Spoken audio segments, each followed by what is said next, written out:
हर सिक्के के दो पहलू होते हैं, एक तरफ अच्छाई का, एक तरफ बुराई का।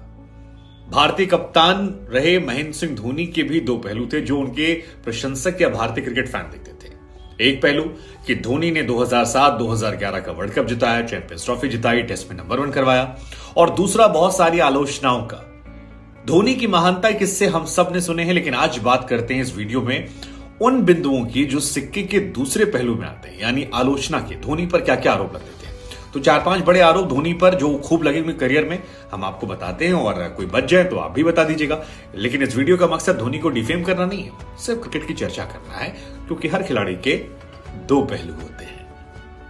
मनप्रीत गोनी, सुदीप त्यागी, मोहित शर्मा, पवन नेगी, एस बद्रीनाथ, बीच में लक्ष्मीपति बालाजी, बड़े नामों में सुरेश रैना, आर अश्विन, रविंद्र जडेजा। एक वक्त ऐसा था कि ये माना था कि टीम इंडिया के अंदर एक सीएसके कोटा है, मतलब सीएसके में अगर आपको मौका मिल जाता है तो फिर आपकी टीम इंडिया का दरवाजा बड़ी आसानी से खुल जाएगा। और बहुत खिलाड़ी ऐसे हैं जो उतने शायद काबिल नहीं थे या उतना बाद में परफॉर्म नहीं कर पाए, लेकिन धोनी कप्तानी मौका मिल गया। मुझे पवन नेगी का नाम याद आता है, एक मैच खिलाया था या टीम में सिलेक्शन शायद हुआ था, और उसके बाद आईपीएल में नीलामी हुई और बहुत मोटा पैसा कमा लिए थे, और बहुत सारे खिलाड़ियों ने कमबैक भी किया। तो धोनी पर हमेशा आरोप लगा कि सीएसके फ्रेंचाइजी को उन्होंने टीम इंडिया में कोटा दे दिया था। दूसरा आरोप लगा मैदान छोड़ धोनी। 2011 में भारतीय टीम इंग्लैंड गई, पूरी तरह पिट गई। उसी साल अंत में ऑस्ट्रेलिया में टेस्ट क्रिकेट में क्लीन स्वीप हुआ। 2014-15 में एक बार फिर इंग्लैंड के हाथों हमारी कसके धुनाई हुई और ऑस्ट्रेलिया फिर हमें पीट रही थी, तभी धोनी ने टेस्ट क्रिकेट से इस्तीफा दे दिया। धोनी के पास लंबा समय बाकी था टेस्ट क्रिकेट को देने के लिए, लेकिन धोनी पर यह आरोप लगे कि यार उन्हें लगा कि इसके चलते उनकी वनडे और टी20 कप्तानी पर असर ना पड़ जाए। और क्योंकि तब धोनी की कप्तानी का डाउनफॉल शुरू हो गया था 2012-13 के बाद, तो धोनी कुछ बड़ा कर नहीं पा रहे थे, और उन पर यह आरोप लगे कि टेस्ट क्रिकेट छोड़कर उन्होंने अपनी वनडे टी20 कप्तानी को बचा लिया। ये एक बहुत बड़ा आरोप है और इसमें काफी लोग इत्तेफाक रखते हैं। तीसरा आरोप कि अपने करियर के आखिर में धोनी टुक टुक वाले बल्लेबाज हो गए थे, मतलब ऐसा लगता कि अपने लिए खेल रहे हैं, टीम के लिए नहीं खेल रहे। शुरुआत में टुक करते तो आखिर में जाके मार दिया करते थे, लेकिन बाद में उनके अप्रोच पर बड़े सवाल खड़े हुए। वर्ल्ड कप 2019 में इंग्लैंड के खिलाफ वो मैच जहां पर धोनी ने बहुत गेंदें खा ली थी, ऑस्ट्रेलिया के खिलाफ एक बार 90 गेंदों में 50-60 रन बनाए थे, तब सवाल खड़े हुए थे। उनके अप्रोच को लेकर उनके करियर के एंड में बहुत सारे सवाल शुरू हो गए थे, और जिसकी वजह से लोगों ने कहा कि it's high time mister Dhoni कि आप थैंक यू करें, किसी नए खिलाड़ी को मौका मिले। हालांकि धोनी का रिप्लेसमेंट वैसा अब तक मिला नहीं। करियर के पीक वाला, एंड वाला तो धोनी भी क्या ही था। धोनी पर जो सबसे बड़ा आरोप लगा वो ये था कि सीनियर खिलाड़ी उन्हें पसंद नहीं थे, मतलब वो चाहते थे कि उनका डोमिनेंस जूनियर्स के साथ बना रहे। वो जूनियर्स में अपने सिलेक्टेड प्लेयर्स को अनगिनत मौके देते थे और उनके लिए रूल्स अलग थे, जबकि सीनियर खिलाड़ियों के रूल्स अलग थे। मसलन कई सारे एग्जाम्पल, 2008 में गांगुली और द्रविड़ को वनडे से बाहर कर दिया गया। द्रविड़ का सिलेक्शन 2011 में हो सकता था, लेकिन नहीं किया गया।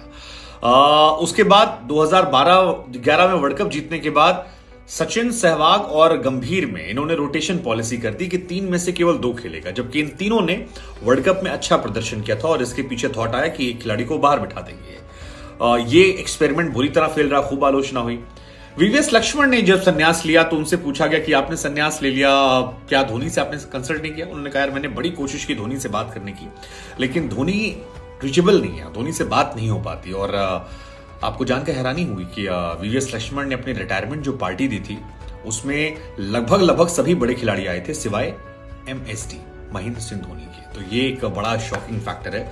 सहवाग के करियर को खाने में कहा जाता है कि इनका बड़ा हाथ था। गंभीर में आया, कोहली को एक साइड प्रमोट कर रहे थे तो सहवाग और गंभीर की कैप्टनसी की दावेदारी में दोनों को साइड कर दिया। युवराज ने बाद में कहा कि दादा ने काफी सपोर्ट किया था, लेकिन धोनी के टाइम में उन्हें सपोर्ट नहीं मिला, और अगर मिला होता तो शायद वो बाद में कुछ अच्छा कर सकते थे। जहीर खान को बाहर कर दिया गया। हरभजन के ऊपर यह हरभजन ने आरोप आता है। बहुत सारे खिलाड़ी ऐसे जो आरोप लगाते हैं। और आखिरी आरोप जो धोनी पर है वो उनकी बल्लेबाजी को लेकर एक बड़ा क्वेश्चन मार्क है, क्योंकि धोनी ने एशिया के बाहर एक भी शतक नहीं लगाया। ये सच है। महेंद्र सिंह धोनी ने एशिया के बाहर एक भी शतक किसी भी फॉर्मेट में, मतलब टेस्ट, टी20 और वनडे क्रिकेट नहीं लगाया है।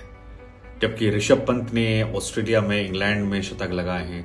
मुरली विजय जैसे बल्लेबाज ने भी टेस्ट में शतक लगाए हैं। मतलब बहुत सारे और खिलाड़ी जिन्होंने लगाए हैं, लेकिन धोनी ने किसी भी फॉर्मेट में एशिया के बाहर कोई शतक नहीं लगाया है।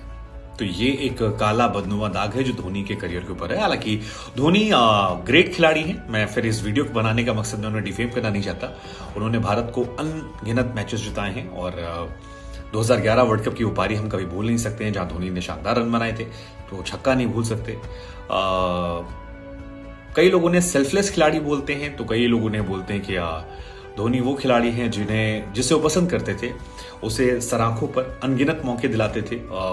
बहुत सारे खिलाड़ी ऐसे जिनके ऊपर आरोप लगते थे, लेकिन जिन्हें नापसंद करते थे या जो उनके टक्कर के बराबरी के थे, उन्हें उन्होंने धीरे धीरे और 2011 वर्ल्ड कप जीतने वाली पूरी टीम को उन्होंने बिखेर दिया, जिसका असर ये हुआ कि उसके बाद 2015 में हम उतना अच्छा नहीं कर पाए, जबकि उस टाइम हमारे प्रबल चांसेस थे वर्ल्ड कप जीतने के और कई खिलाड़ियों ने बड़े ही बेरुखी से रिटायरमेंट लिया। हालांकि धोनी का रिटायरमेंट ही बेरुखी से हुआ था, उनके लिए भी कोई स्पेशल ऑर्गेनाइजेशन नहीं हुआ, कई लोग इसे कर्मा भी कहते हैं। आप धोनी